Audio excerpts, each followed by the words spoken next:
change their face. Every mother will show you another way. So put your glasses on, nothing will be wrong. There's no break, there's no fake, it's up to you. The fast wash you'll be finding.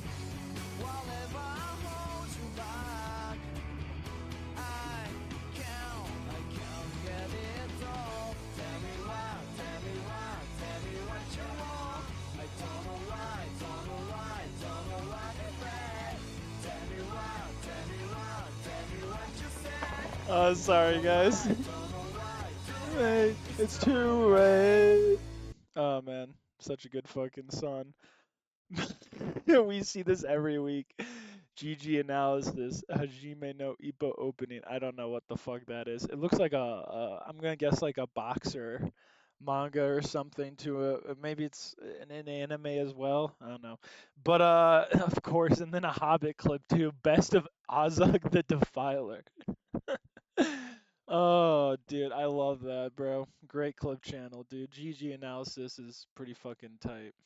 But yeah, last we left off on was 288, the reveal of Roderick. He's well known even by these pirates. They know him. They've heard the legend of Roderick. He's Prince of Navigation, and his seahorse, his seahorse at the helm of his ship, and it's a horse with the tail of what looks to be like a mermaid. I love it. It's an actual horse. It's a seahorse. Oh man, so funny, dude. Maybe they didn't know seahorses existed at this point, or it's just a play on the seahorse where they gave it the body of a horse and the tail of something more similar to a seahorse, like a little a combination of both. But yeah. Anyway, guys, let me bring you over to the main scene here. We're not gonna do much of a recap. Let me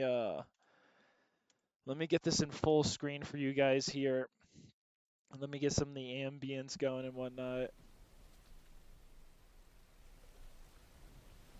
I can.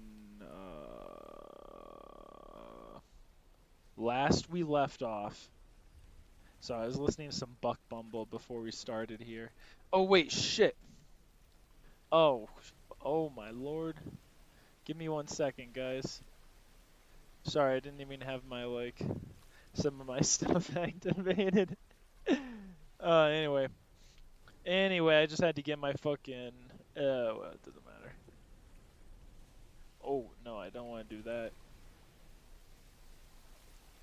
Okay, so last we left off, the pirates. These pirates we've met before in Vertanis. The ones that we liberated the Kushan children from, or that I shouldn't say we witnessed Shirke and one of what do you call them? The Falcon, the Falcon's medium, the Band of Hawk medium. I can't remember her name, but her and Shirke free these children with the help of a few others. And yeah, the pirates were foiled. You know, they're totally legal business venture. And he brings it up here. It's kind of to a certain comedic effect. Like we were trying to be just legal businessmen, but we can't even do that. Son of a bitch. I try and repent and try to get into the spirit of business, and I'd be run off by me cargo and brat. Yeah, yeah. So you kind of see here, like, it's this religious kingdom with a pope and all these things and all these morals that they talk about to a degree. You get a little glimpse of it, but at the same time, even this pirate points it out. It's totally legal. This was a legal business venture. How dare I lose out on a legal business venture because of some rugrats? They broke the law and stole me cargo. Like, how ridiculous is that?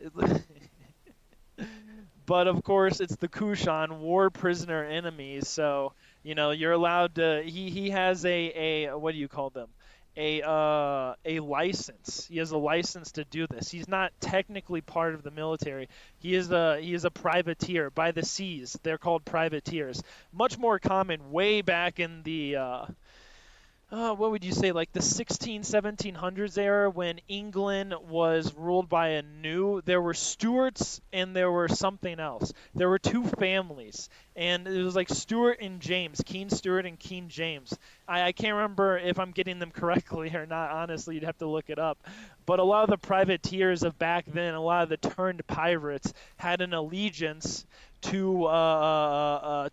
one faction, and you can kind of see it here. It's not as in depth. You never get that in depth political look, but you do get a bit of that privateer side of the business. This used to be much more common, where slavery was entirely immoral, illegal, unless it was your enemies.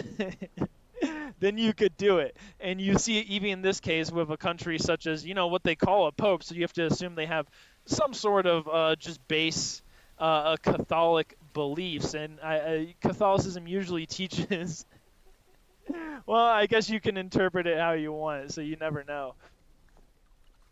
They change how they teach, I guess.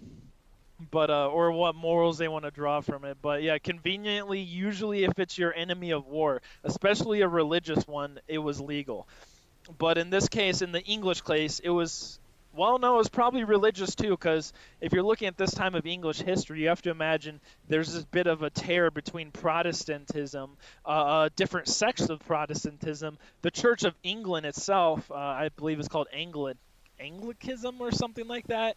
And then Catholicism itself, which was feeling like they're like, they're like, what the fuck, dude? We're not even allowed here anymore.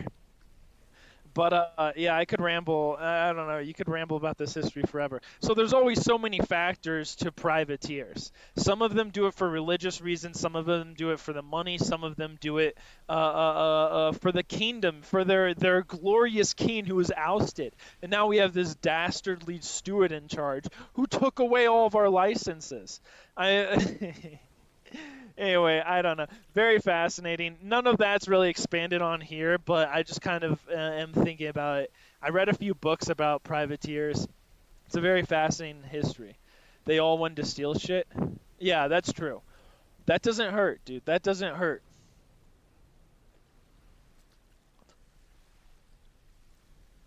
When there's winches and treasure to be taken, it's not hard to convince people.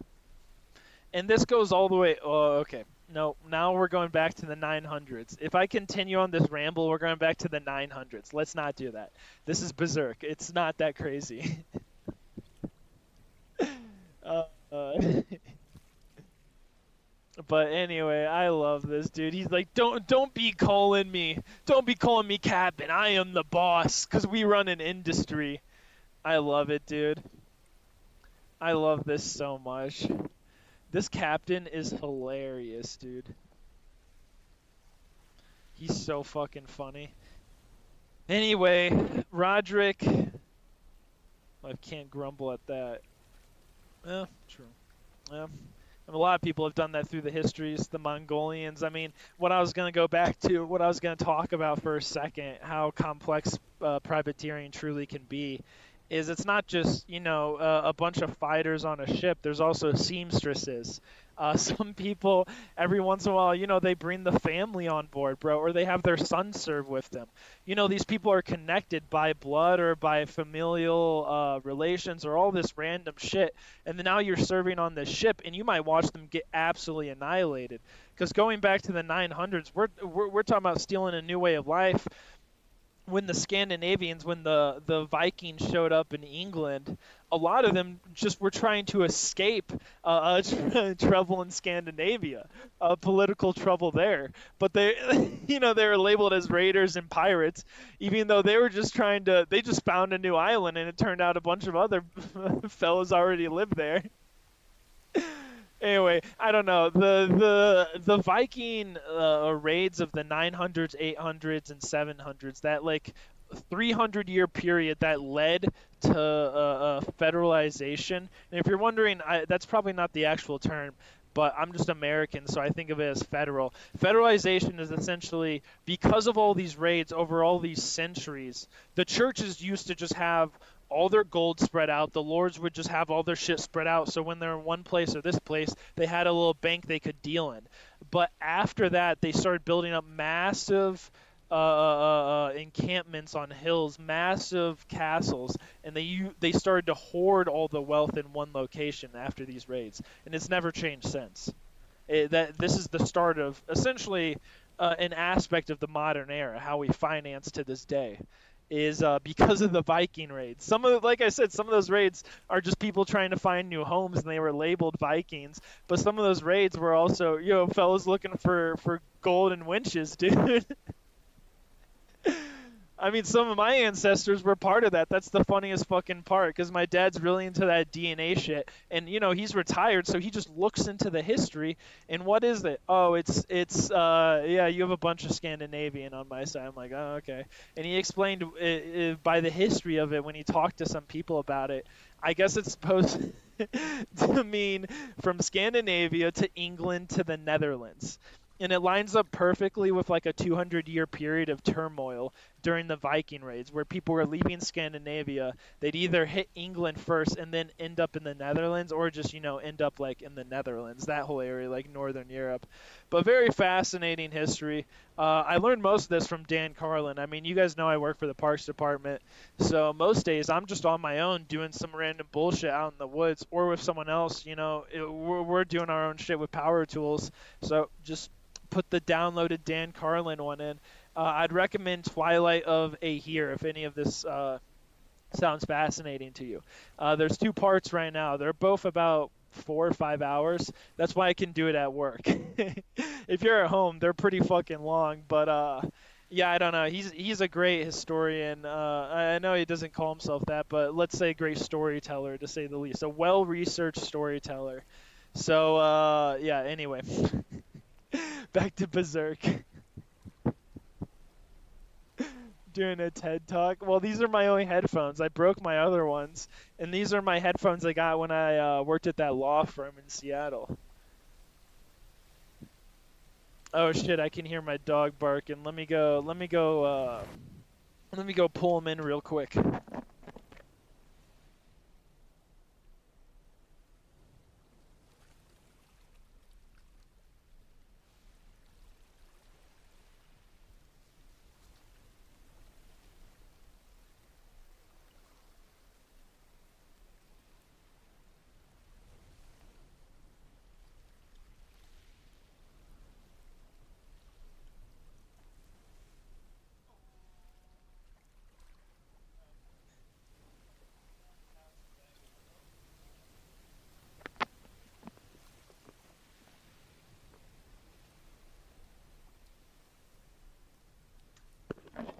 Anyway.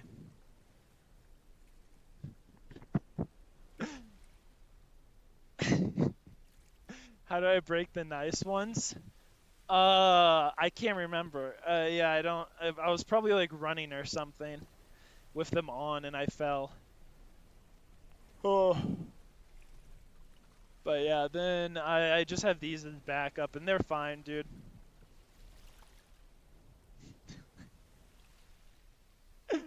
Oh, you think I'm lying? Smalls, no. Hey, no licking. No. No. Don't even. No. Son of a bitch.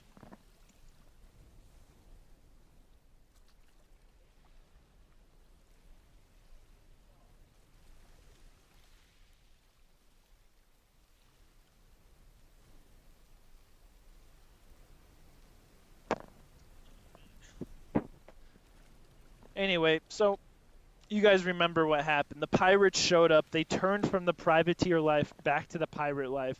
And just by their Dano bad luck, they've ended up on the wrong end of Roderick, this prince of navigation. He's they seem to have heard of him before. But anyway, we left off with Pirates of the Caribbean last time, so that's where we're going.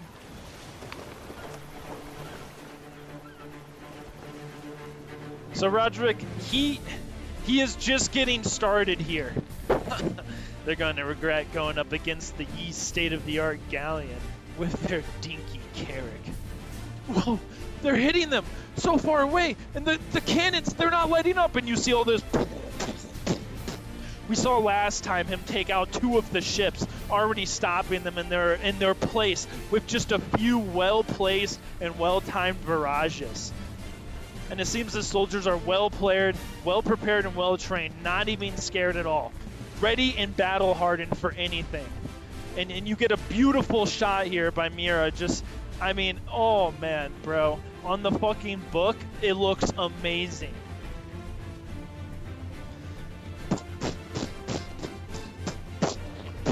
You know, it's just cracking. You see the mast shaking and breaking. They're the sea louse and the Minnie Mouse, they're down. No! And you see the mast breaking, collapsing on its own ship. Fire expanding everywhere. Another blast. Their gunpowder was left open. It's pirates. They're not well trained. And on top of that, it's chaotic here, dude. They've already lost. This be bad, boss. The sea louse and the mud snails, main and fore mast be broken. They're dead in the water. Quit your lowly living. If this how be, wait. Oh, sorry, I can't read the top of that. Is that be how 'tis? We gotta, wait. If that be how it is, if that be how 'tis, I see. If that be how 'tis, we better ram this here Captain Shark Rider into their ship and board her. But how? Use your balls and bite down hard. I love this captain, yeah, dude. Oh man, just bites the dude's nose. What a great strategy, dude. Port! Turn her port! Wait, port! Turn her port side! Hard to port! Port? Yeah, no, dude, it's funny. My dad had a sail ship back in Illinois. I know, Illinois, we're not even on the sea, but we had a lake near us, and we sailed on that lake a lot. And, oh man, dude, I still can't tell you what port is. I have no fucking clue. I have no fucking idea. But it looks like they're turning, left. Looks like they're turning left.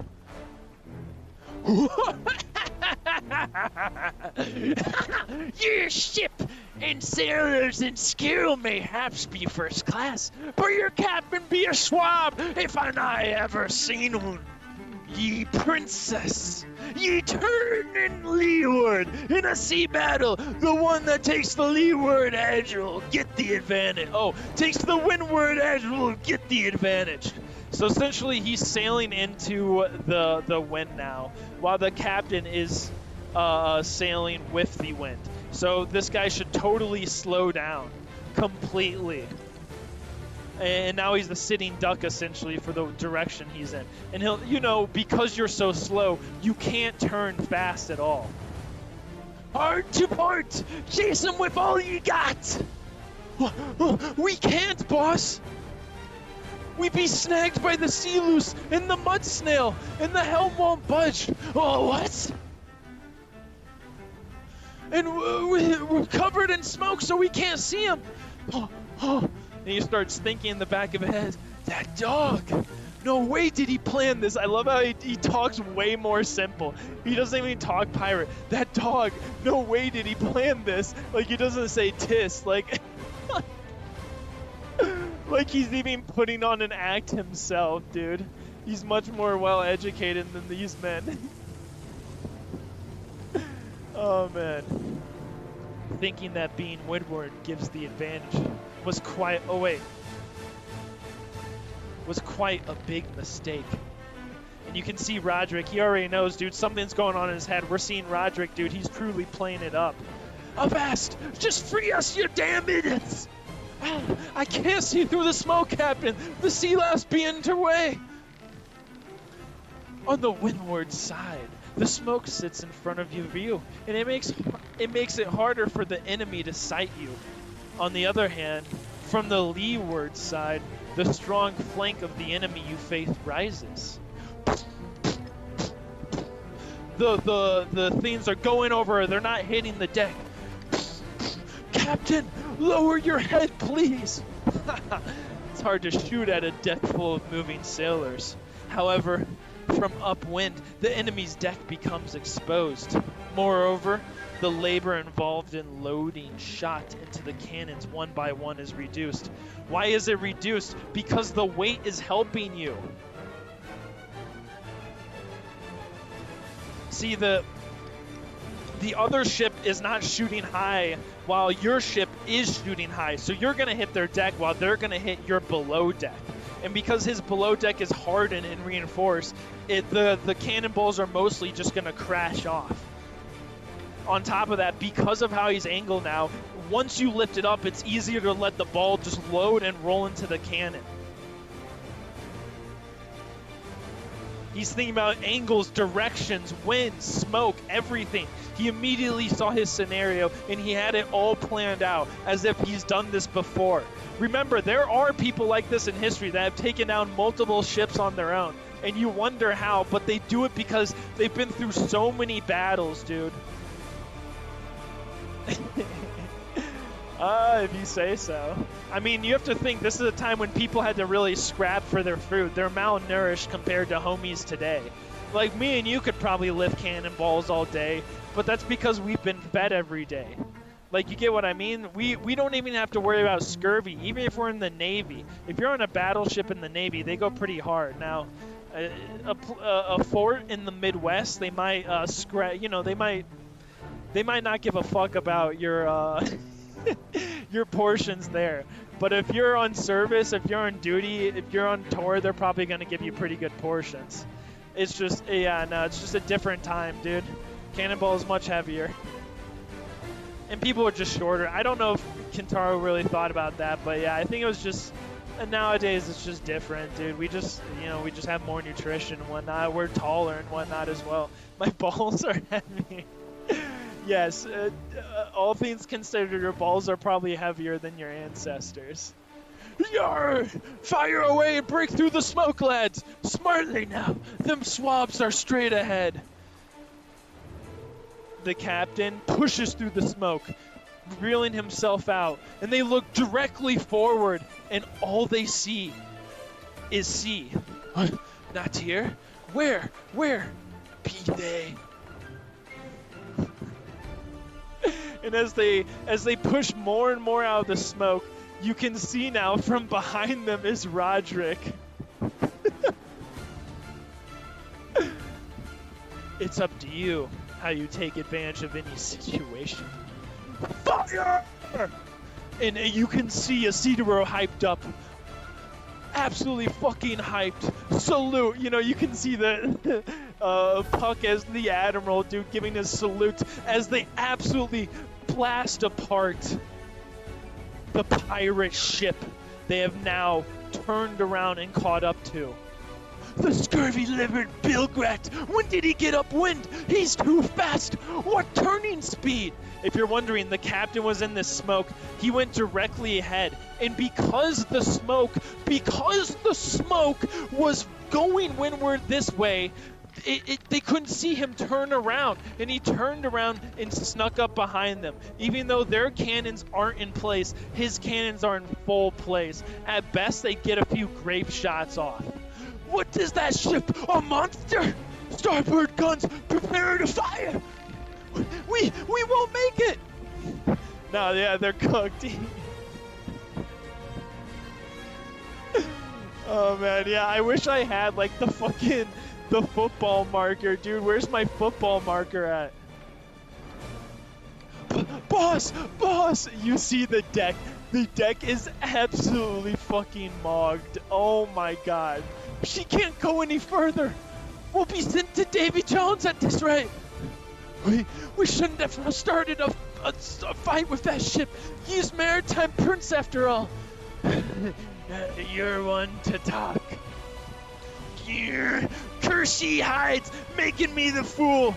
We're pulling back, ye swabs. Haul all heavy loads overboard. Get ye asses moving. Boss, what about the sea loose and the mud snails crew? Only take any who catch up. Throw away T-rest. Waits for me. I love he's just like, fuck him, dude. We're cutting our losses. You know what that kind of reminds me of almost is the Half-Life scene. In Half-Life 1, they're like, forget the Freeman. We're pulling out. Oh man.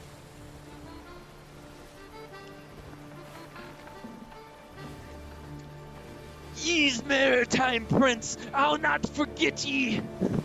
May the sharks feed on ye corpses. I love fucking Isidro.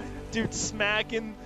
I mean, it's absolutely, what a great shot, dude. Smacking the fucking, ooh, the bicep, Jesus Christ. Giving the finger, dude. Everyone else looking stoic. Roderick just glad. Puck looking like a fucking G. Shall we give chase? Leave them be. With that much damage done to them, now it is they who look like game for pirates or privateers. Privateer? You can see Isidro's like, what's that? Besides, could I be so tactless as to bring back such filthy vermin as a prize? Forcing the ladies here to be on the same ship with them? No. Gentlemen, the battle is over. Well done. Any man not on duty has permission to help yourselves to a glass of rum.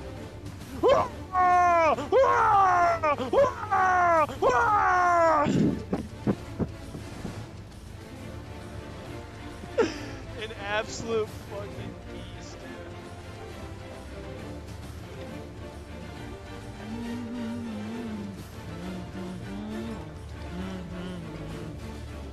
Go check on the ladies down in the hold. And then Roderick, like, you see, like, what's with that look?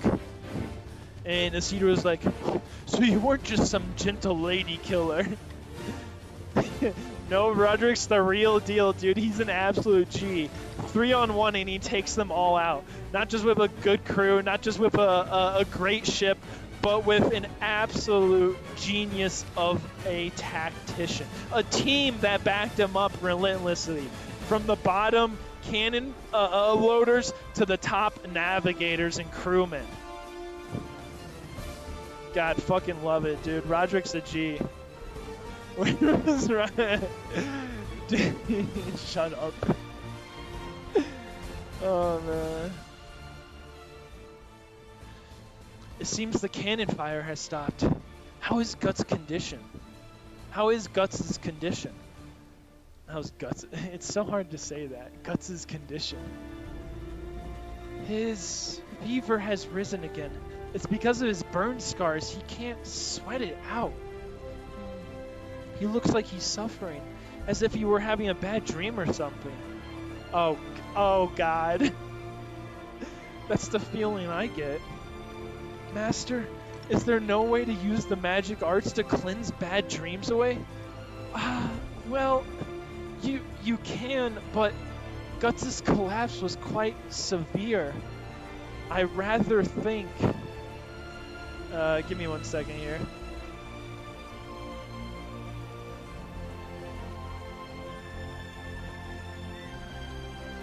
I rather think that it would be more of a burden on him.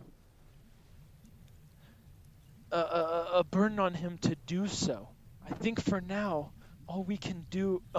I think for now we can do is not. I think for now we can do not. Oh, not but sit by. Jesus Christ. I think for now we can do not but sit by. It's funny, I read this earlier. That still fucks with me. Anyway, all of a sudden we go in Guts' mind. We see a clanking chain. Restlessly. Chains. Pulling. And they seem to be pulling against some sort of a mass. Some mass bearing, growling. Chained, we see the beast of darkness.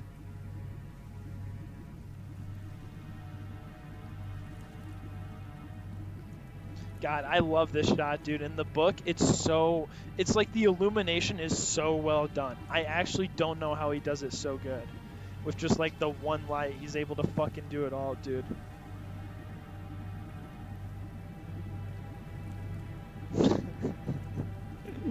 Yes, it is time to get Berserk! You see Guts grunting. Guts, what a fever! My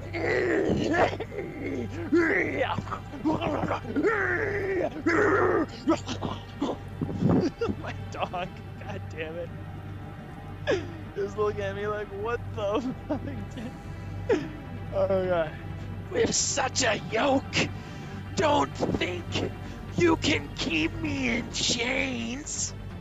The instant you gained that shell, I was already unleashed. That sly witch thinks she has tamed me. But that was only a temporary thing.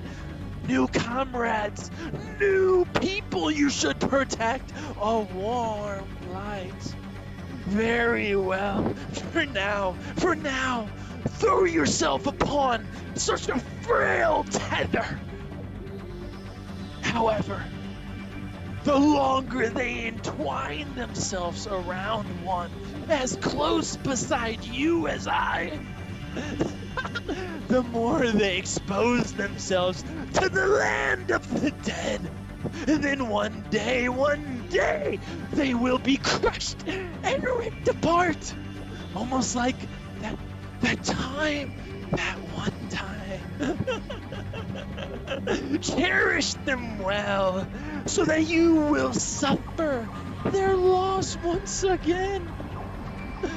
At that moment, no one will be able to stand in our way. You will be swallowed whole by me, racing with hatred and ecstasy, so that these fangs will chew on the true light that burns me. So for now, so be it. I will deign to obey you. Within my depths, from the bottom of darkness, I shall breathe lightly. Keep me in chains, suppress me. I will store my power. One day.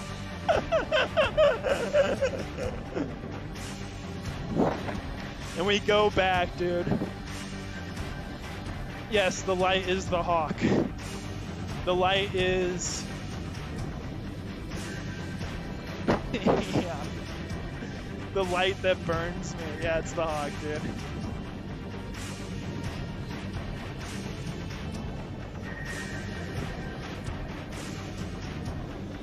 Yeah, dude, there's... Holy shit, there's a lot that you could unpack there, man.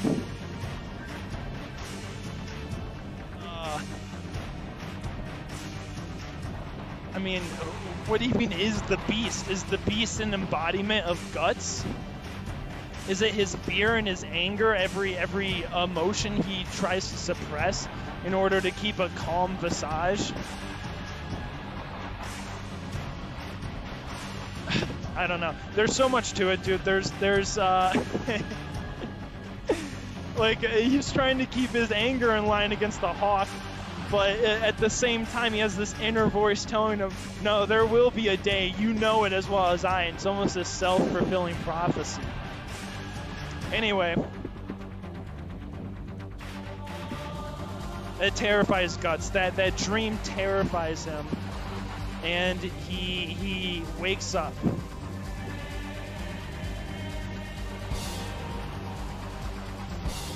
Sorry. He wakes up and he looks around, the music and the darkness fading away. And they're all looking around. We get a bunch of stairs here, dude. Some really good stairs. Some great stairs, actually. And they're like, Guts!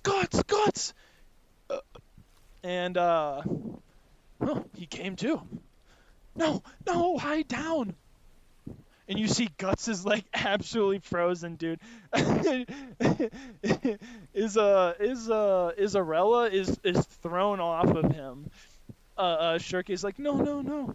Fucking, oh god, I can't remember his name right now. Holy shit.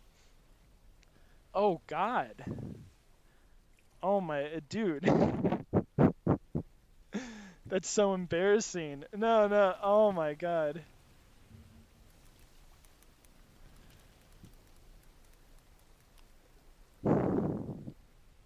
Black Swordsman Party. Yeah, yeah.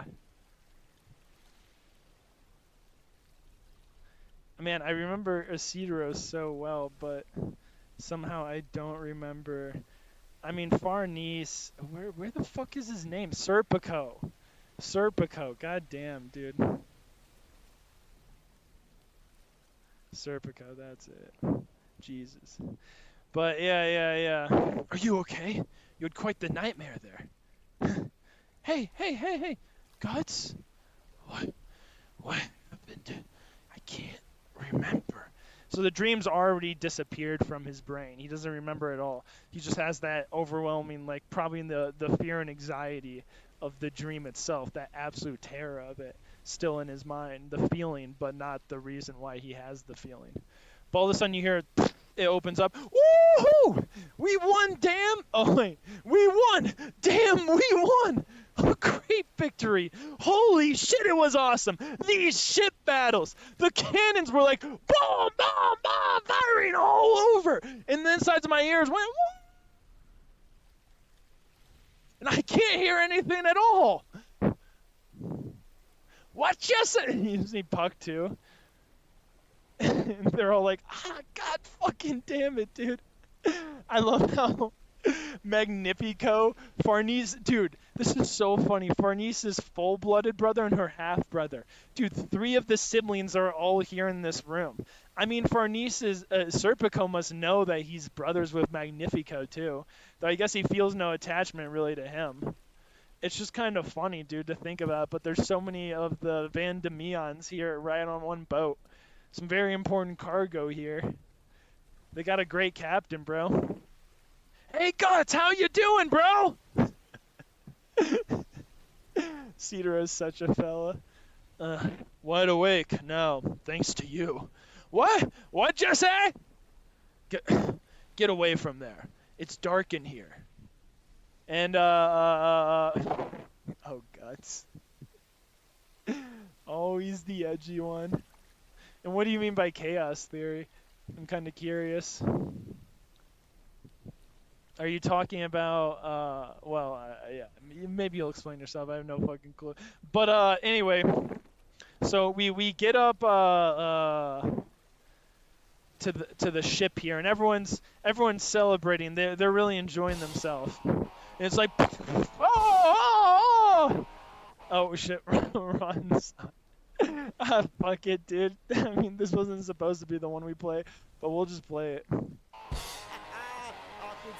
And they're all like fucking is like clamping mugs and dancing around and blasting music. Yeah. Oh man, this fucking song. But you see Puck here. Ooh, I drank! Insane! It made some noise. Oh, that's an apple barrel if I'm not mistaken. Which one? Fruits are a good meal after all. Coochie. God damn it, this isn't the song. I'm sorry, I clicked the wrong one. But it's whatever, dude. We're just gonna move on here. Oh man.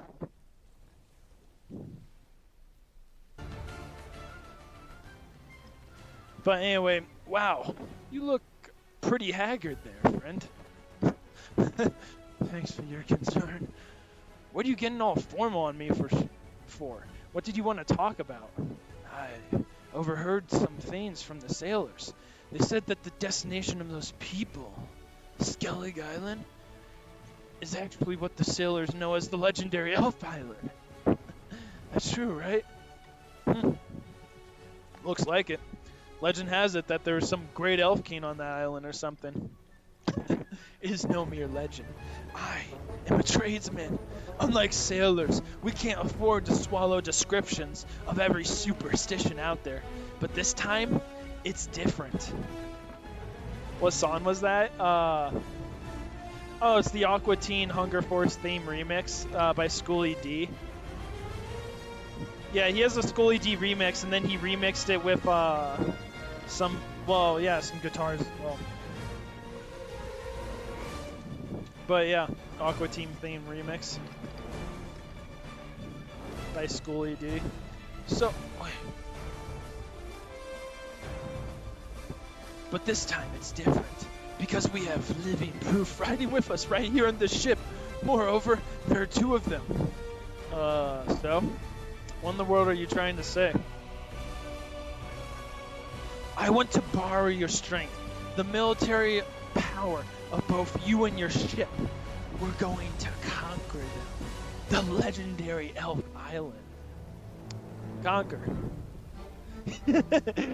Yes, think about it. They're elves, man. Elves. They are found in any land. They are found in any land's fairy tales. And what's more, real live ones. There's gotta be loads of them more too. On an island called Elf Island, right? It's a mountain of treasure. If we capture them and sell them off to the royalty and nobility of the allied nations, no, I can one day breed them and even create a whole new market. They'll be clamoring for them, the commoners, especially the women and children. It's genius! What do you think? What do you think? Even if you ask me, why don't you try asking him? Him? He sees him pointing at the apple barrel. He's like,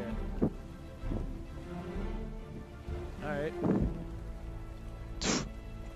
Ah! Caught like with 3 apples, eating another one. Oh! Gets up, flies away.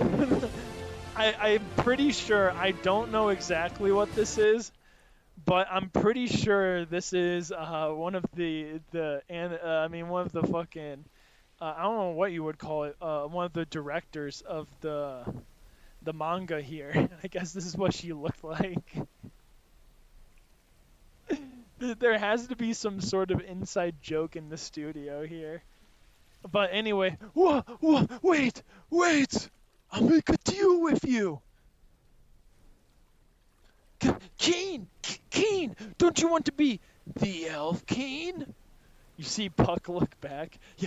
Yeah. For this plan to work, it will be essential to have someone knowledgeable on the inside cooperating with me. If you were to lend us your assistance, I promise you the position of Keen by the dawn of the day of conquest. How's that? Us? I'm in the plan now too. Bootlickery! Bootlickery! Flattery! Hold your head high! Yes! Taking for granted what he has. Taking for granted. Take for granted that he has a head at all. Oh, take for granted that he has a head at all, Ken. Oh, well. Good luck for the two of you. But yeah, dude. Oh, that's a long plot line. Don't you worry. There will be follow-up to that. In time, there will be... We're just starting the Magnifico arc, dude. Oh, man. But, of course, it's time for a little bit more... No. Too bad. Sorry, we have a whole party now. Guns is important. It's actually time for Roderick. It's more Roderick time.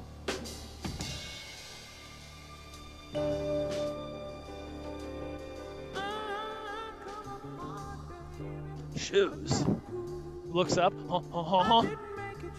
Hey. Farnese! Roderick? Don't move! For crying out loud. It's one thing after another. The princess never ceases to amaze me. He's like...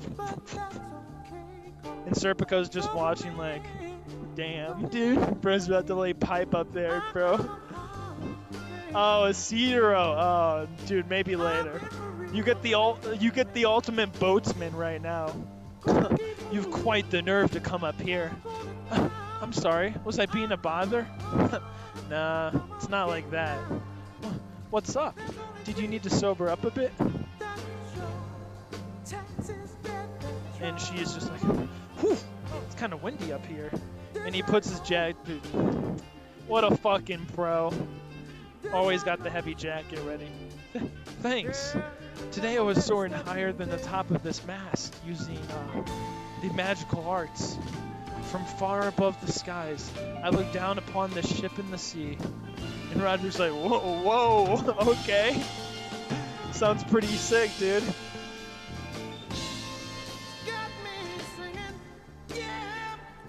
It was an experience that filled me with such ecstasy and freedom.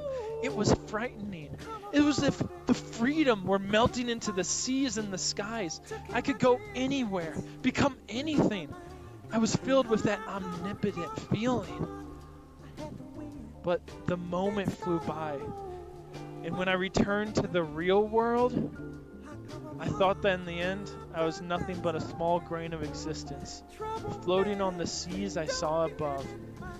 Man, she actually kind of explains perfectly here why people really enjoy, like, video games. I mean, I know this is, average drug trip, of course, but I'm thinking of, like, I could go anywhere, become anything. And, I mean, you know, it's like the reality of the first time you boot up Minecraft creative mode.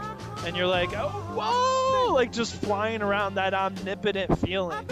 In some video games, you know, they go to lengths to try and give you that captured feeling. I mean, I'd say Just Cause 3 is very good at that. But yeah, no, a drug trip is correct too.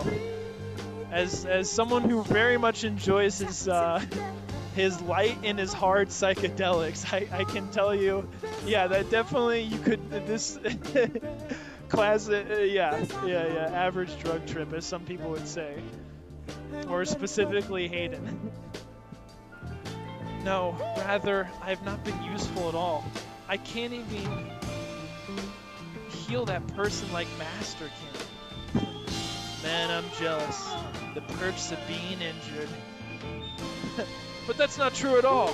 Your companions may be incredibly showy, each and every one of them. But I love how he pauses to think of the right wording. But when you sail on a ship, you understand these things. The officers, the gun hands, the marine soldiers, sailors, cook hands, decks, dock hands, doctors. Each and every one of them must play their role, or the ship won't budge an inch. Precisely because of the fact that you are taking that girl upon yourself. Those guys can struggle on without reserve, right? And she tugs on her shit a little bit more. You know, he's trying to put her purpose in perspective. And we've talked about this before, how Guts has been able to relax more because he has Farnese. Even Casca herself is so much happier because of Farnese is here. She doesn't see it because the whole time she's been a part of it. She's been a part of every small little inch of them getting better and better as a group. So now it seems so normal to her that she doesn't think she does anything at all. But Roderick points out to her, he's like, you don't realize you're the backbone. Everyone is. It's a team effort.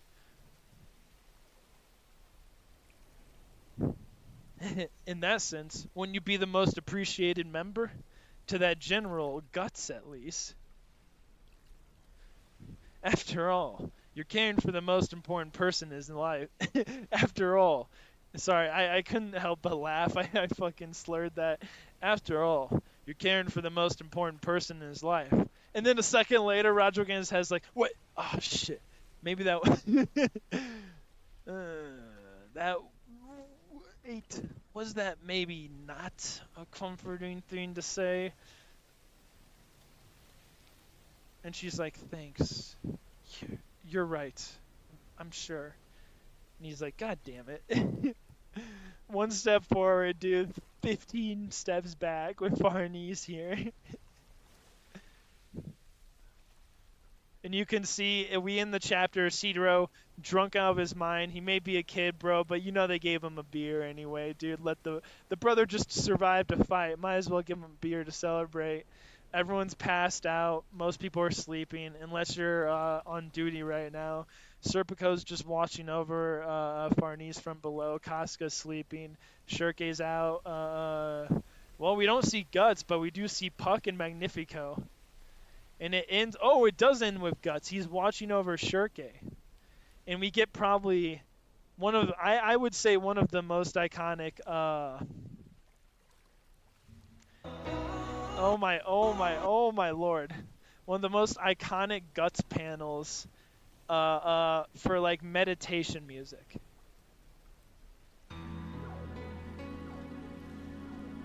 It is. I mean, if you ever like when it's like, oh, Guts theme YouTube, this is the panel. I couldn't help but think about it. But it is. This is when you play the Guts theme is for a panel like this, dude. Oh man. But yeah, it's just watching over Berserk get absolutely fucking cooked. When was he at the castle after the party?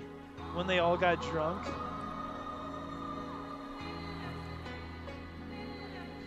Wait, what castle? In the Golden Age? Wait, are you talking about our, oh god, oh yeah. No, that's after when Griffith is talking game and Guts realizes Griffith doesn't respect him as a friend. Because he tells the princess, he's like, anyone who, they have to be my equal. And Guts, all he wants to be is Griffith's friend. And Griffith's like, insane version of what he would consider a friend. I mean, isn't even really true. Like, Guts is his friend. He just, I don't, well, no, I don't know. I really don't know to this day if Griffith was just like fucking bluffing or not. I don't know if he really wanted to admit to what fucking Guts meant to him, to a sense, where Griffith had this superiority complex to such a degree that he couldn't accept anyone as his friend. Even though Guts was his friend, he couldn't accept him as that, because then he would have to accept Guts as equal. And he can't accept Guts as equal. He refuses to. That's how I would look at it. I mean, that's one idea at least. I don't know if it's the be all end all. But yeah, anyway. We have yeah, that was after the Golden Age. That was during the Golden Age. It was after the big party where they're all celebrating, and then it's the Campfire of Dreams. That's what you're specifically thinking about.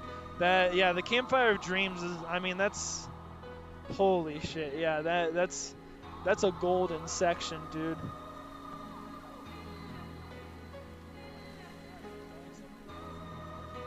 I was like, what the hell is that sound?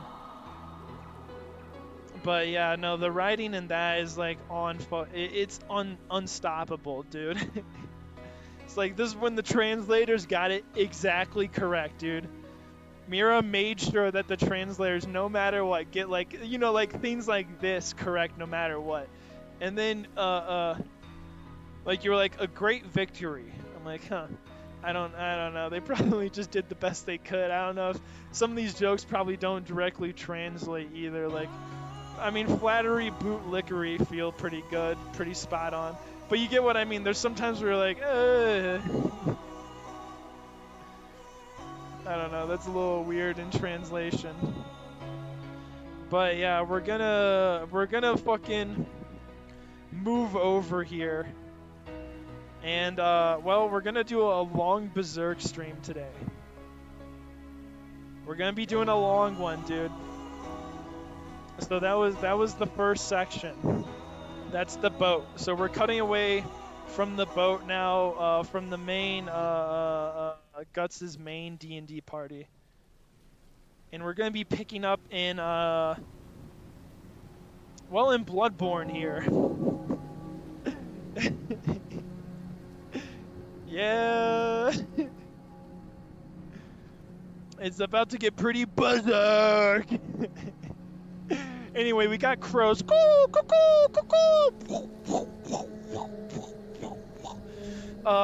Bodies, skeletons, picked clean, hung in cages, hung by ropes themselves. A long Gothic architecture of a decayed and dying city. Are you certain? Within the fog and the mist, two people talk among it all. There's no mistaking it. The Kushan army, commanded by the Emperor himself, suffered defeat in Vertanis.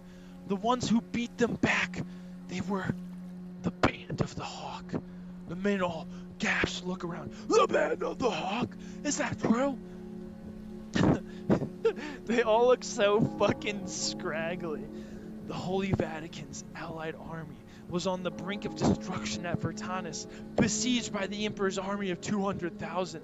A small cavalry made a surprise attack and captured the Emperor. At the end of the negotiation, in exchange for his liberation, the Emperor's entire army was forced to withdraw. Oh! Dude, it's like, it reminds me of like, just the way that's set up. It's like a WWE event, like, throwing down the, like, whoa, no way!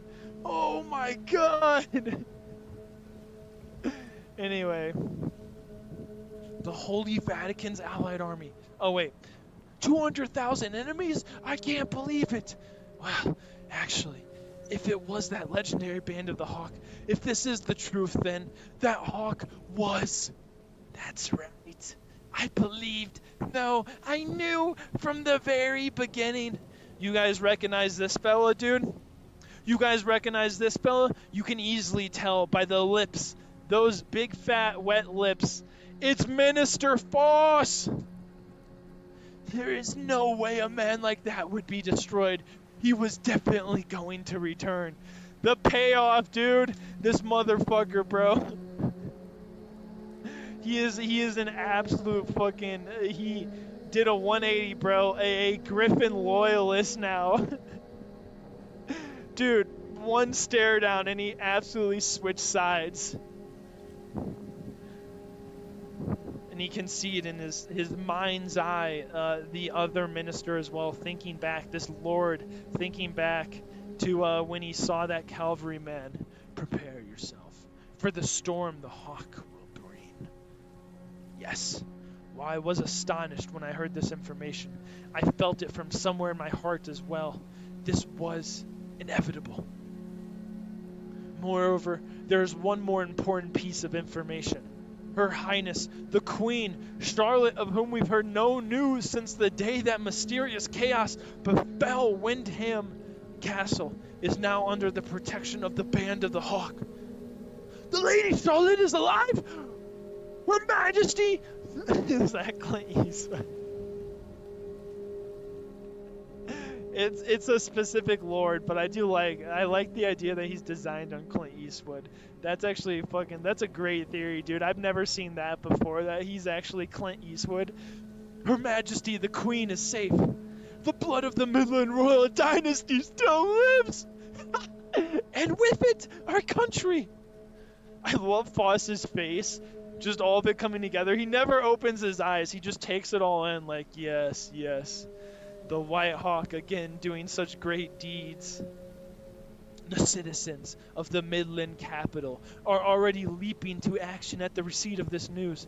I've heard of groups of the People's Army raising the flag of opposition, seeing the absence of the occupying army's masses as a once-in-a-lifetime opportunity. Oh, then we can too. The Emperor's capital will not be far behind. Dude, who is this guy? Look at this guy's face, bro. It's so... Dude, this guy's face is fucked up. I don't know why Mira did this guy so dirty, but he's got like a horse face. Like a legit horse face, dude. He looks like an apostle.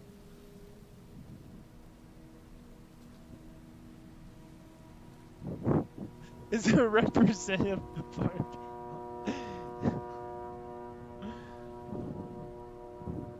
However, what would we do about the hostages?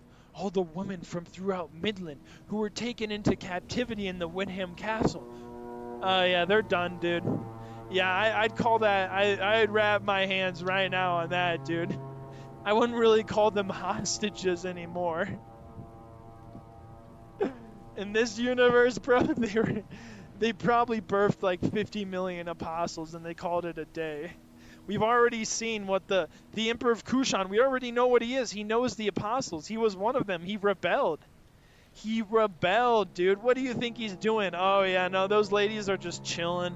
They're just at the spa right now. But if we move in, they're gonna do something dangerous. The prisoners may come to harm. You're delusional. True, true. Are the apostles really so weak to be rebelled?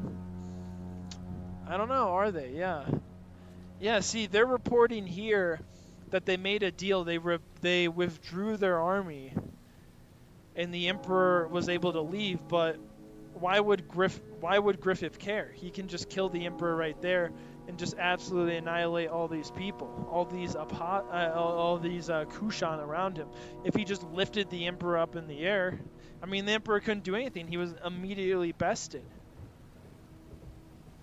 Yeah, yeah. Are the apostles really that weak? I wonder. I wonder. Can you truly be rebelled against by? Can you rebel against the God Hand? Is there someone that strong, or is this all part of the God plan by the God Hand? Is it all through causality? Was this all in causality? Did they? Was he supposed to rebel? This is the question. God's plan. Yeah, yeah. Where's Kanye at? Kanye, get in here. Get in here, Kanye. Or is that a Drake song? I honestly have no fucking clue.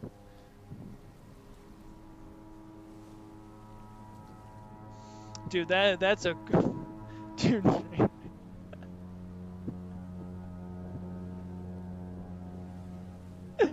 Oh man, completely different, guys. I mean, dude, what a team up, dude. What a team up Kanye and Drake would be. Holy shit, dude. A pedophile and a Nazi, dog. That's the craziest team up ever.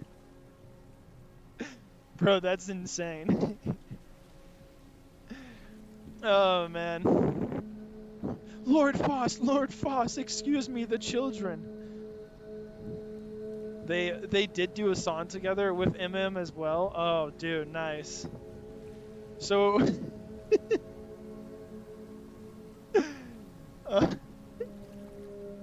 bro, to defame these guys to the absolute core. Yeah. It's just like to defame them would just be MM's the KKK member, Drake's the pedo, and Kanye's the Nazi. That's an insane mashup, dude. I like that right there. But yeah, I don't know. I've never met those people. I don't give a shit. Oh, what's the matter, children? It's dangerous to be up so late on a night like this. Why have you all gathered here? Father, it's strange. We all had the same dream. We've dreamed the same thing once before. The bright bird dream. The same dream. Bright bird? But then that's... Dude, we're all getting the stares here. Look at these stares, dude.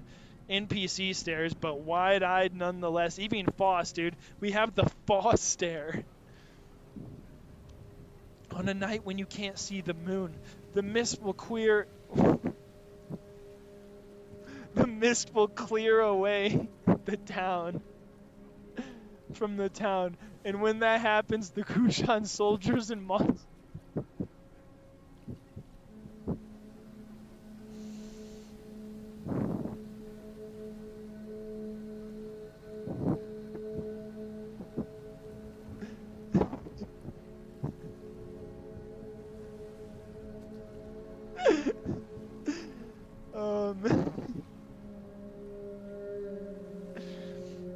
Look, I have a speech impediment, okay? Don't you dare say a word. Shut up. No. The mist won't do anything, dude. The mist will clear? That's what she said? Yeah, I believe that. Kushan and the monsters will disappear. What is the meaning of this? When the mist disappears, we absolutely gotta sit tight in our homes. When the mist is cleared, it will be safe until morning. So in that time, we gotta take the people of Windham and run away from the city with them. Take the citizens of Windham? No way. That's impossible. First of all, how are we supposed to tell all the people in the city about this while the monsters still roam about? It may be possible. Rather, it may already. If the dream of these kids are an example of a prophecy, then all the people sleeping tonight will have had the same dream. Even if they don't all believe it, they should be feeling that something will happen with the new moon. If we grab that chance. In the dream, what would happen the next morning? Is something going to happen? Well, the morning will come, but it won't. A black, giant shadow will block out the sun. It was really scary. A shadow big enough to cover the entire city. It's Big Dick Randy, by the way, guys. If you're wondering who it is, it's Big Dick Randy himself, dude. Oh, a black shadow. Oh my lord. Oh my, what just happened?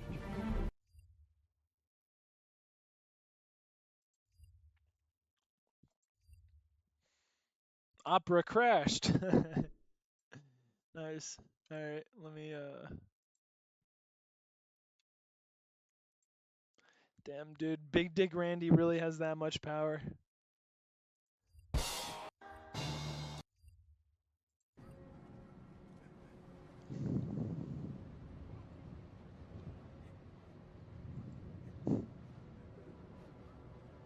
Back from Ram Ranch. Alright. Here it is. The morning will come, but it won't. A black giant shadow will block out the sun. It was really scary. A shadow big enough to cover the entire city. A black shadow will block out the sun, but it's okay. The bird will come. The shining bird will call up a big storm, and it will blow the shadow away. And then the true morning will come, the one everyone was waiting and hoping for, a true dawn.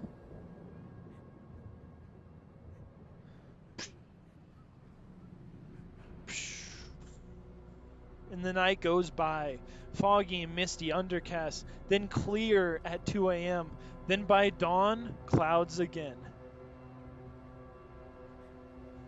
And we have the Emperor himself in his carriage, flanked by Griffith, the medium, and some of his most loyal lords, and then backed up by the endless amount of troops all making their way to the capital of Midland. Griffith looking forward, giving that stare. This is actually a really good fucking panel too as well. Lord Hawk! Lord Hawk! Oh, looks over. Oh, hello, sir. Inviting guests into... I haven't done Griffith in so long. Holy shit, he almost never talks. Inviting guests into your company this early in the morning surely would not help your pains, Your Excellency. Well, it was not I who invited all this company here, was it? Oh, wait, who? Oh, I see. Last night I was elated enough to sleep quite well. Such a thing I have not felt since... No, I think it may well have been the first time I've ever felt such a thing since I was born. Your Holiness, if you catch a cold, it will be very harmful to your person. Worry not, Your Majesty. It is not my fate to die just yet. At least not until I perform your wedding ceremony. Bro, what? This guy's got the crustiest jowls, and he's like, yeah, I'm not dying yet, bro. I gotta see you kiss. I gotta see that. I gotta perform the wedding. And then to place with my own hands the crown upon your partner's head. That is my divine directive. Until then, even if I am under a rain of fire, the shot will pass on right by me. Dude, at least someone understands. At least someone understands, right? Causality, baby. He knows. He's like, no, it ain't. God hand's looking out for me. I mean, in his case, he sees them as one god, but in reality, it doesn't really matter. 4 gods, 1 god, they all work as one. Or do they? He's in a good mood. For a time when the final battle looks around the corner, what in the world did he have to do to have his holiness eating out of his hand? Oh well, to each his own. Shouldn't we be thankful? I don't understand that response. Shouldn't we be thankful to the Lord White Hawk to be able to walk so docilely upon our mother country's soil? If it weren't for the band of the Hawk's efforts, we'd all be bleaching corpses in an evil land. I know. Already, you don't have to remind me, tell me, say anything of it. You're correct. A dramatic revival. The victory was too vivid. I think I may be affected by that enthusiasm as well, however.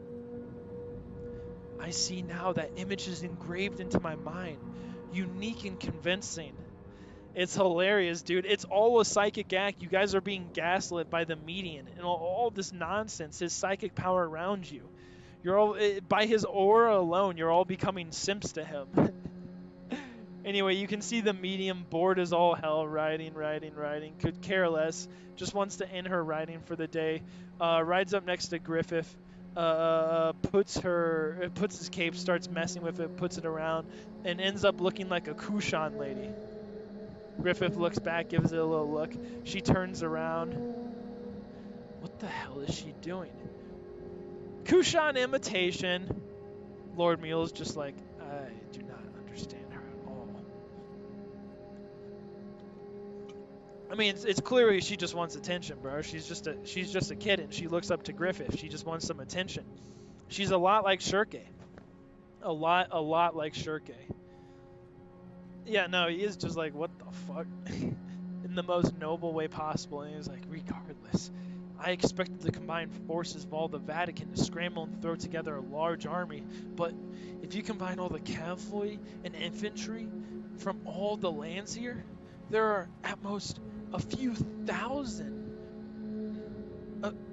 Just a few thousand, facing a 200,000 strong Kushan army.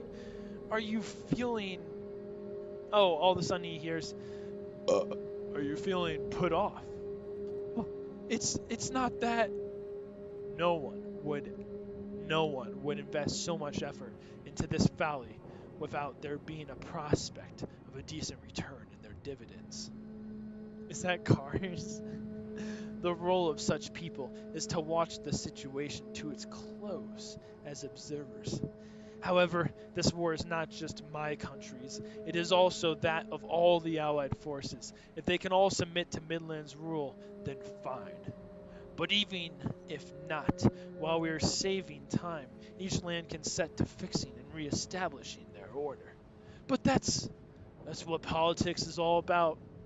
Then again, such worldly trivial things will have no meaning whatsoever following this war. Sorry, I was looking at my phone. If you're wondering why I was bending forward a little bit, someone fucking texted me. What? Are you fucking... Okay. I'll look back to that later, dude. Oh, from JoJo. Yeah, sorry.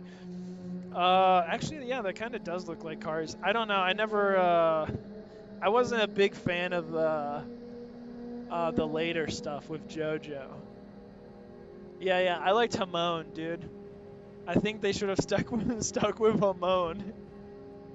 Oh, it's in part 2? Oh, shit. Yeah, I haven't watched in years. Oh, whoops. Yeah, sorry. I don't remember. Is Cars one of the Aztec dudes? Is he one of the Aztec dudes? Okay.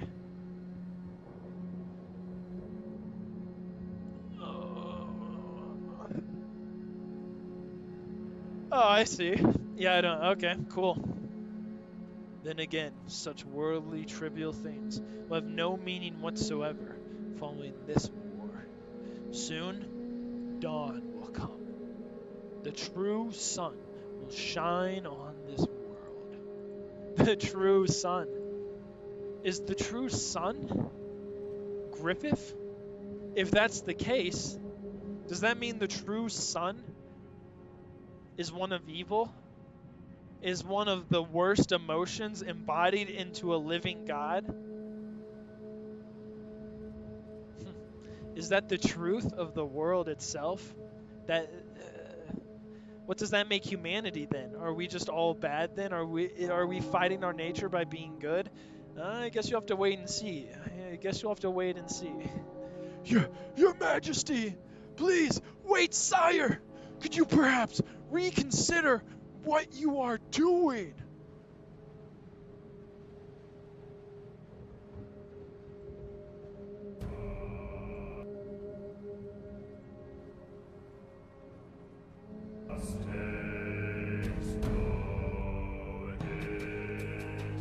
So we see inside of the capital of Midland, the Kushan Emperor running. He's gonna do something. Your words tire me, Daiba. This is the only way. But Your Highness, Your Highness. Oh, let me turn this down a little bit, sorry. Such measures are beyond the extreme.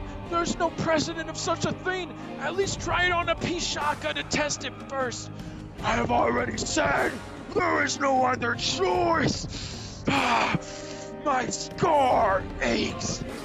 Nary breath raised as if he was rustling in a cool breeze. That was merely him being before my presence. Yet with just that, I was disrupted, torn, confused, haggard. I bit my knees. He's on a whole nother level, a plane of existence beyond me. Yeah, good luck, Guts. Even by setting out with hundreds and thousands. I love how he's like confused. He's like, I can't even beat him. Like, dude, it's actually crazy how insane Guts is, where he's faced Griffith in his own domain. If you remember this in the Black Swordsman arc, Guts faces Griffith and he gets absolutely launched. He's just thrown. Oh, and they're like, wow, that was pretty close. He's pretty clever. And fucking this little bitch, dude, this bitch ass. What is his response? He's like, he's on a whole nother level, man. I gotta take another shortcut. I'm not dissing on Guts. Bro, I'm saying Guts is he's a real G. Like, this guy's a bitch ass. He gave up after one encounter with Griffith, bro. Yeah, oh, no problem. I just didn't explain it well enough. He's literally just like, I did everything. I had all the armies. I did everything. And Guts is just like, man, if I see Griffith, I'm going for him. I don't care. Like, bro, you're already an apostle, and now you're trying to do it again. Even by setting out with hundreds and thousands, you want to become on par with the God Hand? Like, good luck. Of Pishaka, hundreds of thousands of troops, injuring that, or even cutting a single strand of his hair, downright is impossible. Something like that. My apostle instincts were telling me not to do it. Failed. When you walk into this room, what the fuck, dude? What are we looking at here? What is this, bro? What have you done? What have you fucking done? We have faces and worms and all sorts of apostles and abominate. Jesus Christ, dude. In that case, I myself have no choice but to transcend above being an apostle. We even get more of it. We get, Your Majesty, please stop this. Majesty. We saw the theme that they used earlier to birth the fucking Pishaka. His own apostles that obeyed him. Lower me! The monks are doing their prayers, doing their magic. Come and get me, Hawk! Come and get me! Behold, the advent of the towering devil! The mist starts to flow and swirl and flow and swirl. The mist is flowing. Get back. You were spacing out. You absolutely must not open the windows and doors. You see an elephant soldier walking around, looks over, disintegrates him immediately. More and more of all the troops out on the street, disintegrating, killing them all, wiping out any organic material just out in the air. Huh, the mist. Hey look, it's strange, the mist. It's heading right this way. We actually get a beautiful shot here, a really good shot of them.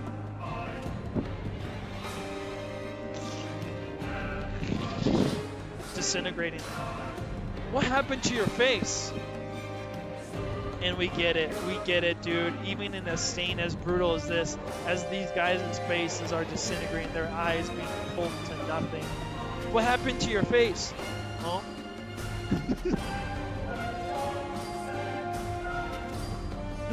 Huh?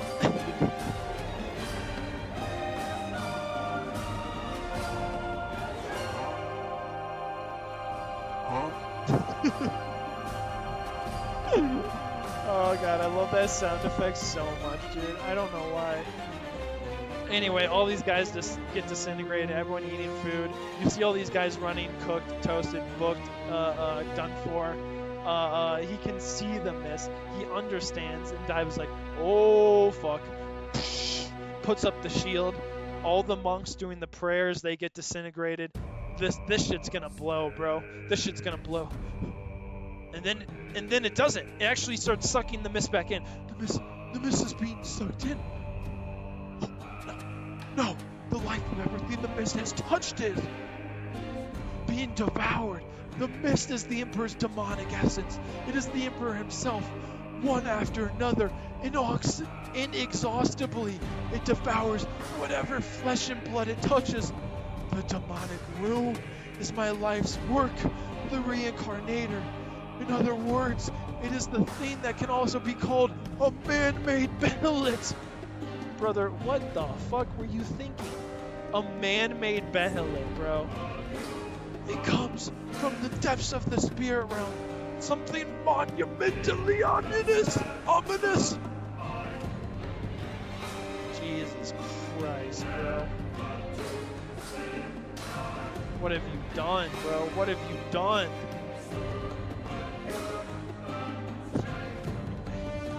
Yes, technically through the canon, this is our first look at God. If you want to think, if you want to kind of think that, yes. No, but that chapter's been decanonized. Yeah. No, Mira took that one out of, it's not in the books, because he said it revealed too much. He's like, I revealed way too much, way too early, I got way too hyped. To fucking drop the lore, dude. But dude, I mean, I still consider it true, but it's technically not canon. So I think this is our first look at, yes, just evil itself. The lower level of God, like, if you want to look at it. From the depths of the spirit realm, something monumentally ominous.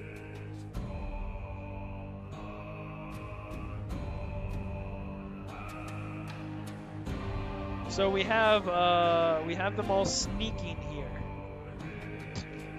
You know, it's, oh wait, not sneaking. Sorry, not yet. Everyone's dead, and then a bunch of people are sneaking around. What's happening? They're gone. The mist and the monsters. Truly, like that dream foretold. And they see men with torches coming out. Yeah. Well, I think the God Hand, specifically Griffith, is supposed to be the main villain, if I had to have one. And then evil's just the concept backing him up, essentially. Like, the concept of evil is essentially backing up Griffith. Yeah, if I had to choose a main villain, I would guess it would be Griffith. We're the Akrau division of the Midland army. Everyone gather at the square in front of the great temple. In accordance with the prophetic dream, we're going to have every resident of Windham evacuate the city. I need representatives for each quarter to come forward. Elect this person among yourselves. Call out if there are any sick or elderly among you who cannot move unaided, and we will help. Leave everything but 2 to 3 days worth of food behind. There's no cause for panic. We have plenty of time before dawn. Captain Raban, what about the other... Captain Raban, what about the other quarters? It's all proceeding according to plan. This must be due to the power of that dream. Nobody's panicking. The evacuation is going smoothly. All right, second squad, finish up here. The rest of you are coming to the castle with me. Sir! But who would have thought that something like this could actually happen? Yet the whole city is taking it in stride. Myself included. We get another beautiful shot of the disintegrated, like it's just their armor left behind. We get even Captain Raban's stare here. What is that? Armor? It's as if just a moment ago, people were moving around it. And you see Raban think about it, a bead of sweat, and he's like, well, whatever. Whatever. The head game's gotta be crazy on who? What do you mean? What are you talking about? On the... Oh, God. We don't have time to... Jesus Christ. Yeah, Raban's figuring it out. We don't have time to investigate this properly, man. Trust me. On to the prison. And pushing through the torches. It's dark as fuck. It's like the castle's been deserted. Unbelievable. That even here it is so quiet. We have yet to come across a single living person. Nothing but suits of armor scattered everywhere like empty husks. Oh God. Oh Jesus Christ! What is this? What the fuck am I looking at? Seems to be some chain on this this leather door. I don't think it's a flesh wall. Oh God! Well, it's a flesh wall inside, bro. With a bunch of naked women, scarred, broken, and well, their feet are absolutely fucking cooked.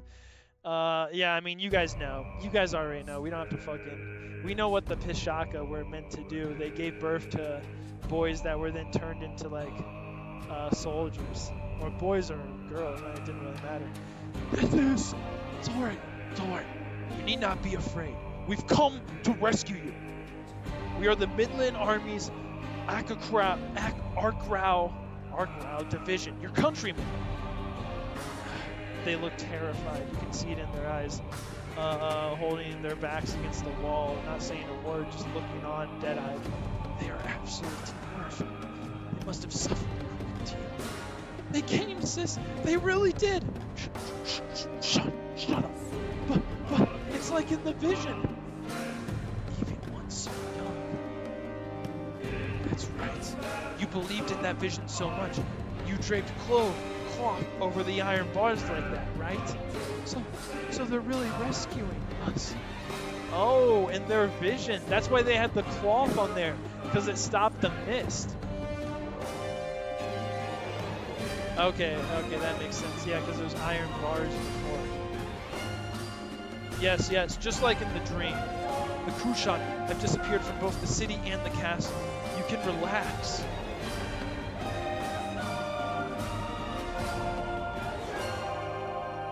We can leave? We'll live? Oh Lord, the Hawk of Fight. Oh! Raban's like, whoa, chill. Split up and unlock the other cells. Don't miss a single one. Sir!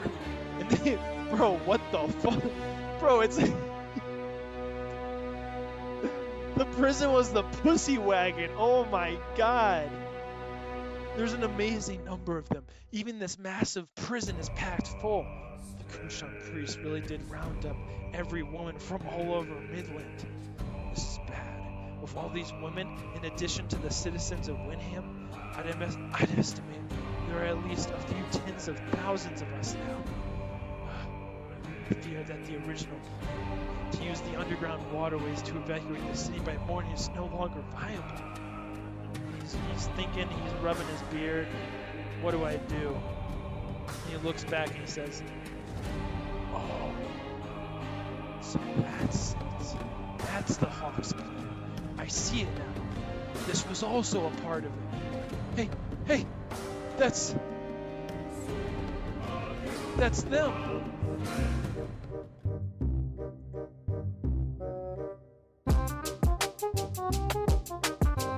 Kushan? It's the Kushan! Raban comes out. Wait. Calm yourselves. They are not the Kushan. Captain? Lord Raban? My apologies for the surprise, Minister Foss. There wasn't time to send warning ahead, nor is there time to explain now. They are not Kushan? Then who are these people? What? Ladies! Naked ladies! Dressed up, they are. We've got tons more of this stuff too. The evacuation of Windham will now commence. Ah, dude, Lord Rabad. Opening up the gates, walking straight out. Being a little devious, dude. Well, anyway, dude, he's got his own version of Berserk going on. Sneaky snitch man indeed. Is this really all right? Believe it. No, we can do nothing but cast ourselves into belief fully. The children's words correlate with everything that has happened so far.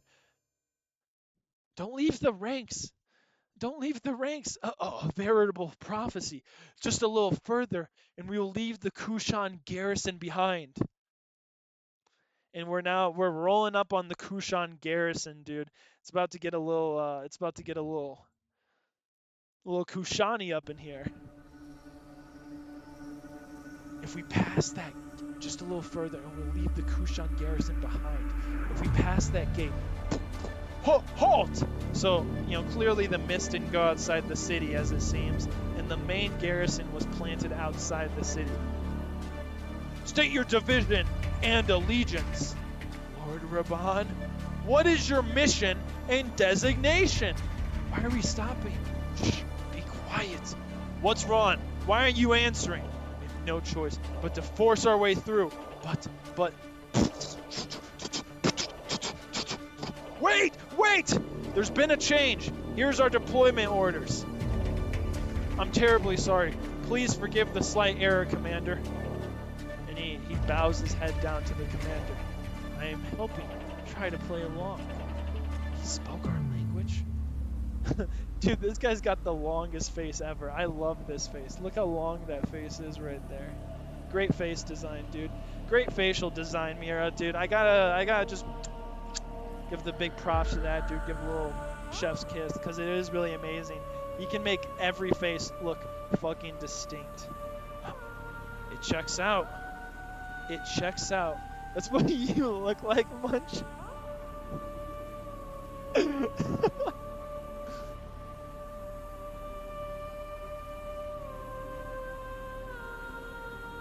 let me...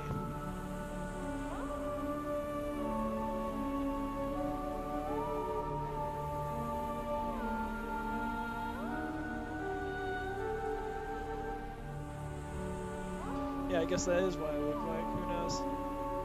I'll leave that to you guys to decide. I tried to pose for it though, dude. Get the right pose in. But anyway, just who are you? My name is Jarvis. I'm from the engineering division of the Band of the Hawk. Band of the Hawk? But you're Kushan. Yeah, there's quite a few of us in the Band of the Hawk, you know? Kushan, who have sworn allegiance to the Hawk. How can it be? Using soldiers of the enemy with whom we are currently at war? It's unheard of. It's the war slaves. How troublesome. All of a sudden... Whoa! What the fuck? Who goes there? Oh god, it's this fucking nerd. I have no reason to give my name to the enemy. They're all around us. It surprises me that you would actually plan a large-scale escape as big as this with the means you have. Why have we stopped? You've scraped together a vast amount of our revered equipment. I wonder if something happened with the person from before. And on top of that, you bastards left out the fact that you're pledging your allegiance to the Hawk. Damn traitors. Alright, you're kinda cool, bro. Yep, fuck the Band of the Hawk, bro. Everyone got capes, true. Oh my god. Dude, the band, no, fuck the Hawk, dude. Fucking, we'll have to fight our way through. If we leave even one of them alive, the Kushan will follow. Please. You're of the Bakiraka clan, am I right? Oh. Be Bakiraka, can it be? Bakiraka? Can it be? Minister Foss, it's dangerous to come out to the front. A clan of assassins moving behind the scene of the Allied forces of the Vatican? Moving behind the scene of the Allied forces of the Vatican. If I'm not mistaken, they're called the Bakiraka. Your master was once the king of Midland and a good sponsor of ours. Dude, Foss is trying to talk as well. He's like, yo, bro, we're homies, but come on, dude. What? Bullshit! Our king would never retain heretics like you. Oh, your king did a lot of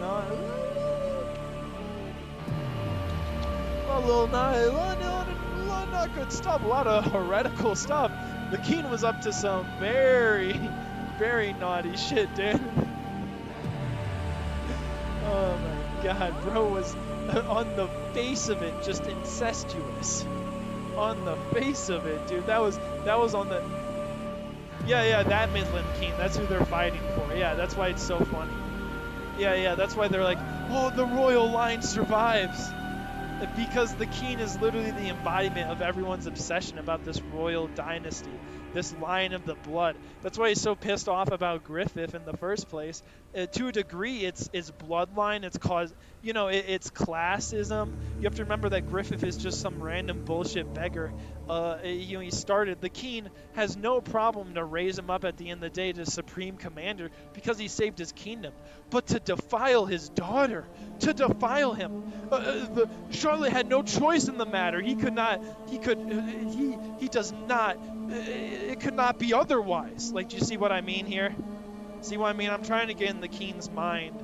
That's why he hated Griffith so much. That's why he did all those things to Griffith. Why he tortured him for a year straight. Did everything to make sure he could never defile that daughter again. Was because he wanted to do it himself so badly. He didn't think anyone else could truly keep the bloodline, I guess. Like, he never let her off. Also, she looked a lot like his original wife, so there's also that, like, weird obsession. I mean, it's clear they never banged. It's kind of fucking funny that him and his current wife banged. The queen was, like, banging his brother.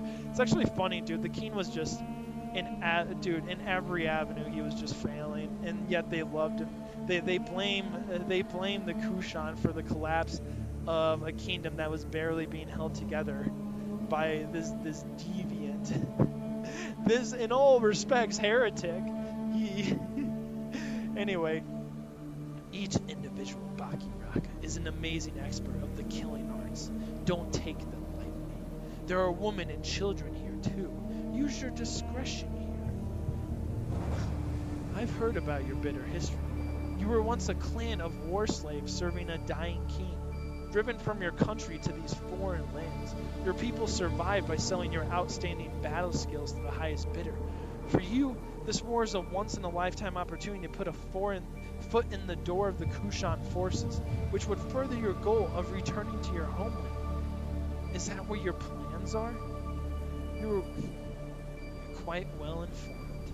I can see that you are sharp. An impressive selection of the Hawk. And having realized that, I must venture to ask something. Clan Bakiraka, would you like to serve our master, the Hawk? What? What kind of madness are you spouting? Making conciliation with an enemy before you. The other party is Kushan, you know.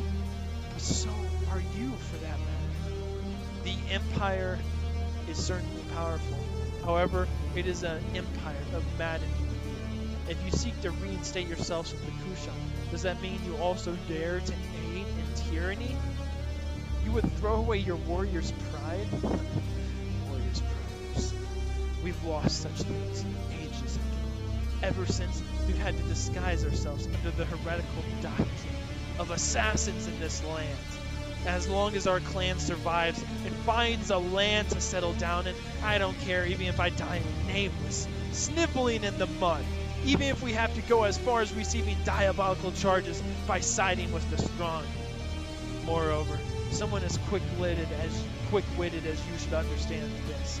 In this world, there is no such thing as a nation that does not commit acts of tyranny. They rather scramble for supremacy that emulates tyranny. And that is the logic of the people's world. Damn, bro, they're spouting some serious fucking political philosophy back and forth. In truth, have you already not realized this? That it is precisely beneath the wings of the hawk that the land of your clan exists, where they can settle down once and for all. In the future that the hawk will bring is probably one that is distancing itself from the logic of the human world you spoke of. Would you not think? So now this guy's arguing, you are based in the assumption of the old world. Like, that logic will no longer exist. What do you mean? I do not know. I just feel it. No, I am convinced about it. Everyone who sides with the hawk is. This battle, as we have seen, is not just a reconquista to recapture a kingdom, or a jihad between two nations differing gods. We are currently within an enormous flow of something unbelievable, something that is beyond human knowledge. The one who guides us is the hawk. This war is nothing more than a single image within that flow, and beyond that flow is beyond that. Are you saying there's something more? Something no one has ever seen before. A new world. The Baki Raka stare. The Captain Rabad stare. The Minister Foss head bow. He already knows, bro. You sure can spin a tale. But isn't it going a bit far to tempt your enemy with this kind of grandiose talk? Otherwise, it makes you sound an awful like some kind of fanatic. I see. That may be so. Well, most likely. You'd better leave. Master, don't misunderstand me. Are we supposed to arrest all of them just by ourselves? I don't intend on going through all this effort just to reap some other person's mistakes. That's all there is. That's all there is to it. I love that. That makes perfect sense. He's like, yeah, I don't care. It's not my fault. We're fucking assassins. We're the spec ops. We're not prisoner control. It's true, as you say, that we are within the flow of something beyond human knowledge, or whatever. And I've probably seen glimpses of it more times than I can count. But you know, while we are at the mercy of a fate we cannot resist or oppose, because we Baki Raka have had to rely on our own skills and bodies to survive all this time, there is something we can feel. Whether or not that unattainable human knowledge is really something you want to entrust to him. And you see, that right there reigns true in Lord Rabad, and probably a few others too. But you know, while we are at the mercy of a fate we cannot resist or oppose, he's like saying, because we don't have control, you are correct, because we Baki Raka have had to rely on our own skills and bodies to survive all this time, there is something we can feel. Whether or not that unattainable human knowledge is really something you want to entrust to him. So the clan agreed. They saw the birth. They saw the birth of Griffith. They saw the rebirth of him. The bowing down of Zod. You know, Zod like fucking fought off the Baki Raka. He's like, I don't want to trust that. I don't want to trust that future to Griffith. Is that really something you want to entrust to him? A new world. And that's something that speaks to Lord Rabad here. Although if I say that, the same goes for the Mad Empire as well, I guess.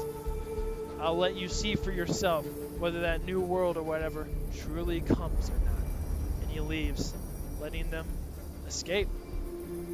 And Lord Rabad and Lord Owen meet up again and give the best fucking... Woo! That's my boys! My fellas! Woo! Woo! Woo! bro, that's some Predator shit right there. I don't know when that came out. I don't know when Predator came out versus this.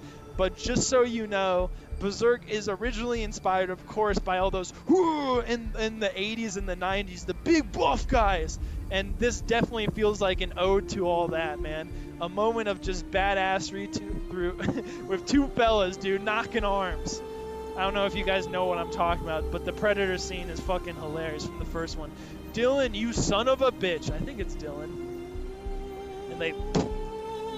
I mean, I mean, everyone knows it, bro. It's been memed. It's like, it's been memed a million times, that fucking image. So you survived. You too, you rogue.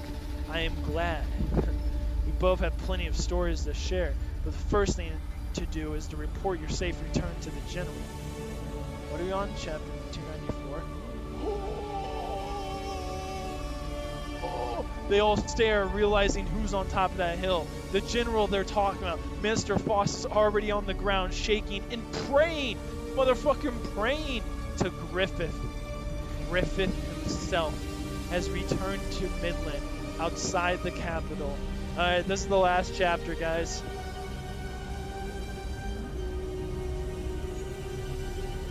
It's time to get Berserk!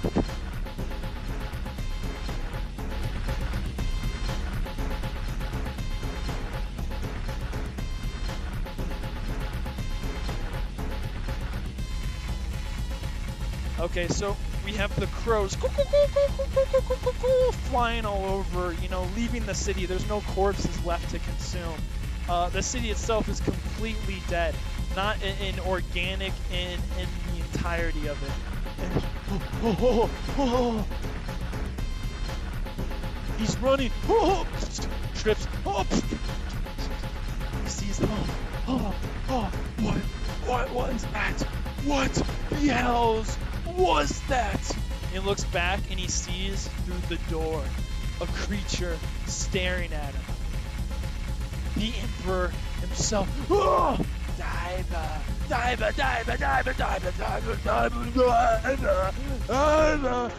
Your Majesty! Everything, I have attained, hell, I've arrived into the abyss of hell, and I've attained it. The power. It's starting to break. The entirety of the citadel collapsing. I don't know what this is. Some religious building in the middle of Midland, Midland's capital. And you see Daiba's able to avoid it all. And we get a shot like none other. I mean, I need to make myself small here, dude. A beautiful shot of Daiba standing before this hulking mass. You see Daiba way down here. Do you guys see him?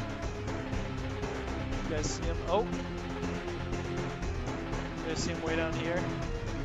Pretty big mass. But, yeah, anyway.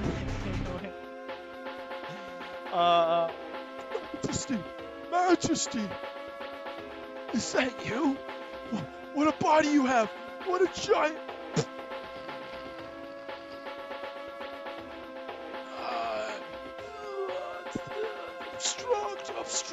Something obstructs me!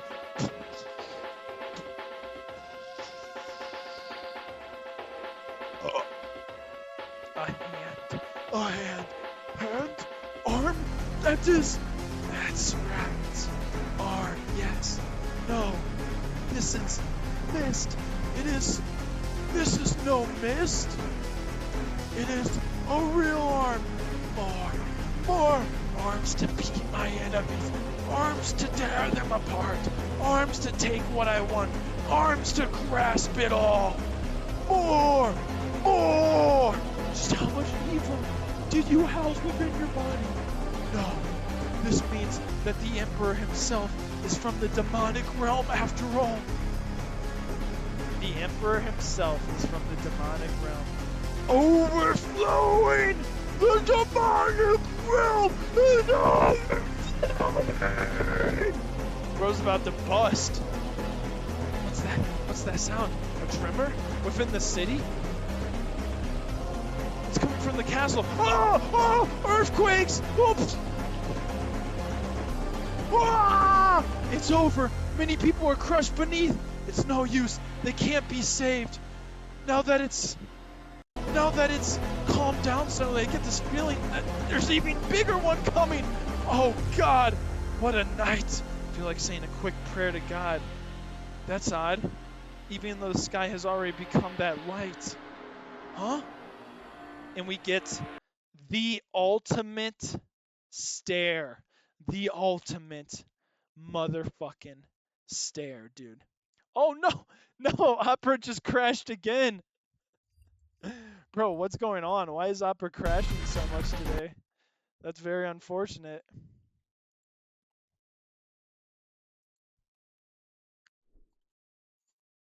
Damn, bro.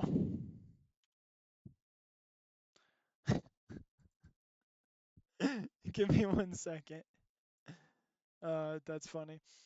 But I think we're at like 3. Let's just start at 340 for that. Get this terrified stare. Dude, this is what I love. There's so many faces here. Everyone's looking. The Pope, Foss, Mr. Bakiraka, all of them, Griffith, all of them. They stare on and on and on.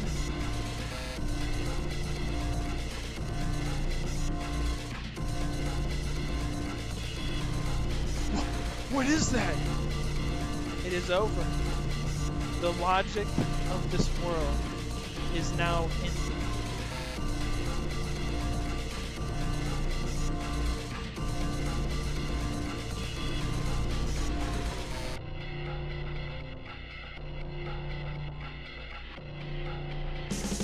Oh God, sorry. Sorry about that. And we even get a really beautiful close-up Griffith stare here, dude. I just love all these stares. Can I just say that real quick? The people pointing on, the terrified, the astonished, the gaping. Even Mr. Foss, dude, he still has his eyes closed. I gotta appreciate that. Some of the women still in the Kushan armor. They're just walking around in it. The princess, the Pope himself, the Bakiraka clan members, the war demons, Zod himself, the few other apostles we've kind of got to learn. All of them. There's an alarm bell ringing in their heads. What is this? What is this? And like the medium said, the logic of this world is now ended. Oh my God, really? You're gonna... Oh, bro. The Emperor's so fucking powerful, dog. Cut on the best fucking...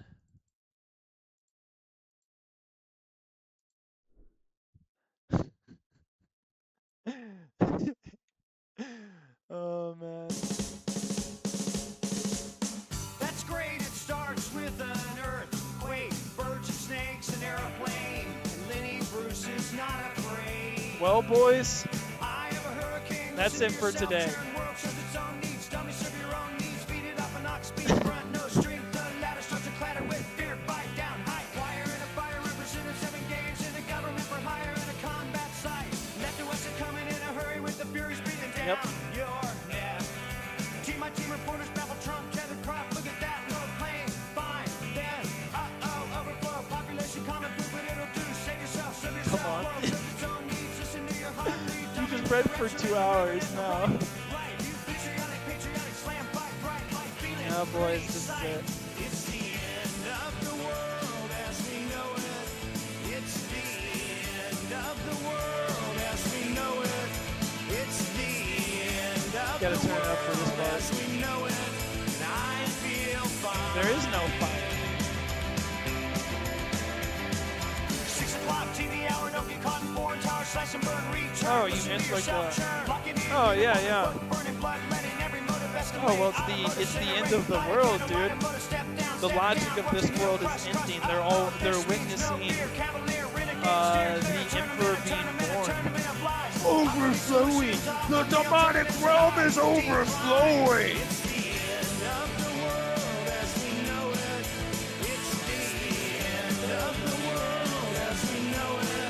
Everyone's giving great stares, bro. Great fucking stares. The war demons are chomping. Zod's watching. The apostles are watching. Medium's giving a stare. Lord Neilduke.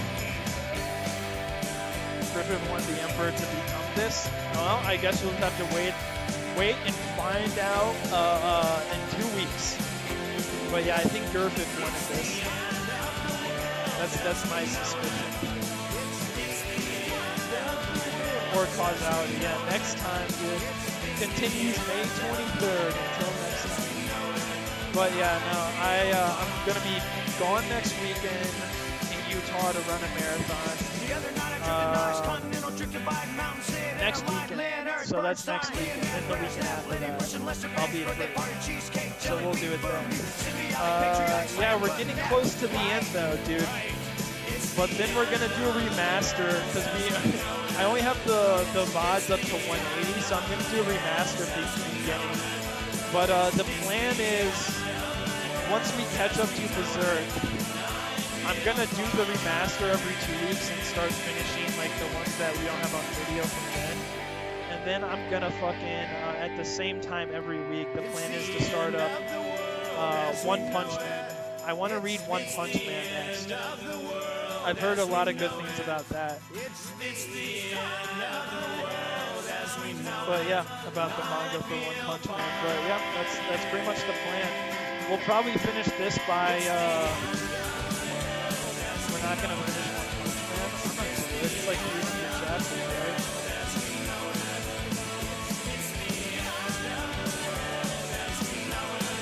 Oh, 10,000.